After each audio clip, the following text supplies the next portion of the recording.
Bonjour à toi, cher spectateur. Plonge avec nous dans l'univers de Le Septième Fils, nouveau long métrage de Sergueï Bodrov. L'histoire, c'est celle de Maître Grégory, un sage notamment connu pour être un épouvanteur, un combattant des forces de l'ombre noire, qui va se retrouver sans apprenti et va recruter le jeune Tom Ward pour aller combattre la sorcière Mère Malkin qui veut conquérir le monde. Voilà. Pas besoin d'aller plus loin, c'est exactement cela que veut nous raconter ce film. C'est un projet de longue date, le Septième Fils, pour ne pas dire un projet qui galère depuis maintenant quasiment 3 ans.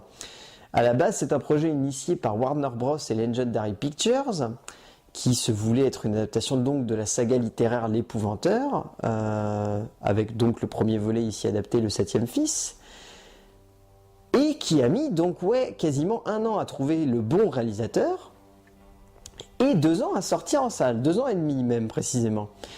Puisque c'est en 2012, au Comic-Con de San Diego, qu'a été annoncé le lancement du projet, avec comme réalisateur Sergueï Bodrov, réalisateur russe. Et à partir de là, ça a été le début des emmerdes. Le film ayant été terminé en juillet 2013, et avec en juillet 2013, avec une sortie annoncée pour septembre 2013. Petit à petit, le film a été repoussé énormément pour finalement sortir aujourd'hui sur nos écrans. Et donc oui, il a mis beaucoup trop de temps à arriver ce film. Même si vous regardez les premières bandes annonces qui sont sorties et celles qui sortent maintenant et le film dans l'état actuel, l'histoire a l'air d'avoir largement changé. Et donc oui, qu'est-ce qui fait d'abord défaut à ce film ? Très clairement, c'est le scénario, qui, pour le coup, est assez cliché. On a déjà vu ça de nombreuses fois, mais pour autant, contrairement à ce que l'on entend, ce n'est pas une énième retranscription du héros aux 1000 visages. Le héros étant ici avant tout Maître Grégory, et non Tom Ward, qui lui est la personnification du héros aux 1000 visages. Le centre du film, c'est Maître Grégory. C'est suivre son histoire et suivre qu'est-ce qui s'est passé avant pour lui. Et ensuite, le film, au bout des 3/4, se centre sur le jeune Tom Ward pour montrer que oui, il a subi une évolution, mais il est resté l'apprenti tout le long du film. Il n'a pas été le personnage central du long métrage, contrairement à ce qui peut être le cas dans Star Wars ou dans Matrix par exemple, où là par contre on suit vraiment un héros aux 1000 visages. Et donc oui, là très clairement, avec ce film, on atteint les limites de l'heroic fantasy.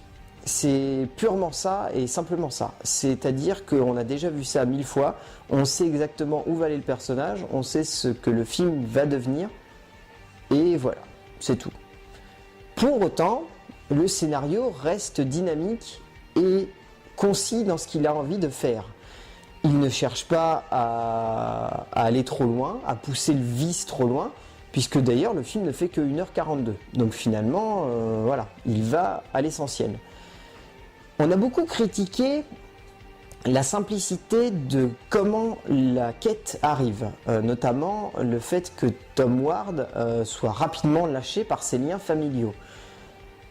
Cela est expliqué par la suite du film, tout simplement.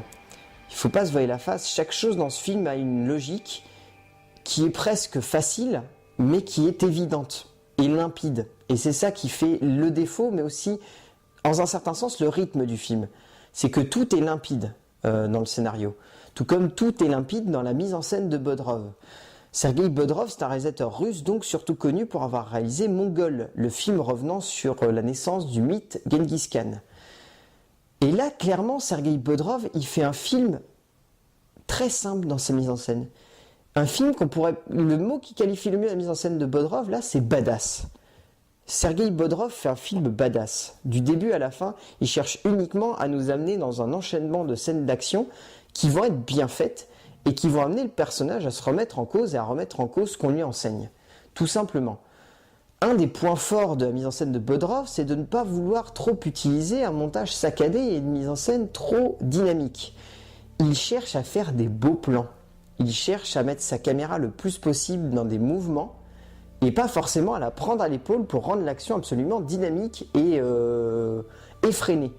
Ce qui fait que résultat, on se retrouve avec un film qui est très fluide, très doux, bien rythmé, qui sait où il veut aller et qui, résultat, pour un film de 1h42, passe très vite. Et c'est ça qui fait la grande force du film, c'est que le rythme du film est effréné. On n'a pas le temps de regarder sa montre, on n'a pas le temps de se poser de questions, et c'est ça qui rend le film cool, tout simplement. C'est un bon divertissement, le 7e Fils. Il ne faut pas aller plus loin. Un point qui a été aussi beaucoup très critiqué, c'est cette espèce de filtre, on va dire, chromé presque, qui rend l'image presque féerique et presque floue par moment. On a même qualifié ce filtre de filtre soap, parce que c'est ce même grain qu'on retrouve dans Les Feux de l'amour ou dans Amour, gloire et beauté, un truc rendant les couleurs très flashy, mais aussi en rendant les lumières très diffuses, on pourrait presque dire.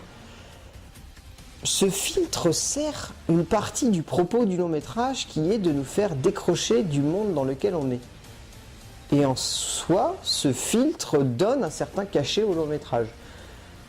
Il n'y a pas grand chose à dire sur ce filtre en fait, parce que il est dans l'esthétique du long métrage, il est dans ce que Bodrov essaye de mettre en scène. Résultat, les premières minutes où on le voit, c'est un petit peu comme les premières minutes du 48 images de Peter Jackson. On a du mal à rentrer dedans, mais une fois qu'on est arrivé à la fin du film et de la mise en scène, on se rend compte que c'est ça qui faisait un petit peu le cachet de la mise en scène. Et en soi, c'est ça qui rend la mise en scène assez cool et qui fait l'aspect visuel et l'esthétique du long métrage. Après, Ben Barnes, dans le rôle de Tom Ward, est plutôt bon. Et pour un acteur qui va atteindre la trentaine, il arrive encore bien à jouer le jeune padawan de 18 ans. Voilà, il n'y a pas grand chose d'autre à dire, son interprétation arrive à convaincre sans plus. Jeff Bridges, en mentor, encore une fois, après The Giver, est bon, en fait des caisses à outrance, mais c'est ça qui fait le charme du personnage, et c'est ça qui fait le charme de Jeff Bridges. Julianne Moore dans le rôle de la méchante est juste cool à souhait. Elle sait en faire des caisses sans trop aller trop loin, et c'est ça qui fait le charme de ce personnage-là. Petite mention spéciale pour Jimon Unsu, qui campe un personnage très secondaire, mais qui reste cool dans ce personnage-là, et qui a le droit quand même à quelques scènes plutôt cool. Donc oui, très clairement, le 7e Fils, c'est loin d'être l'exemple le plus probant d'Heroic Fantasy inventif, mais reste un bon divertissement, cool, badass, et bien amené dans sa longueur. Donc voilà, on n'en demande pas plus à ce genre de métrage, et finalement, c'est ce qu'on a, et c'est ça qui fait du bien. C'est loin d'être le film de l'année, mais ça reste divertissant. Donc oui, le 7e Fils de Sergueï Bodrov est à voir, mais sans plus. A plus.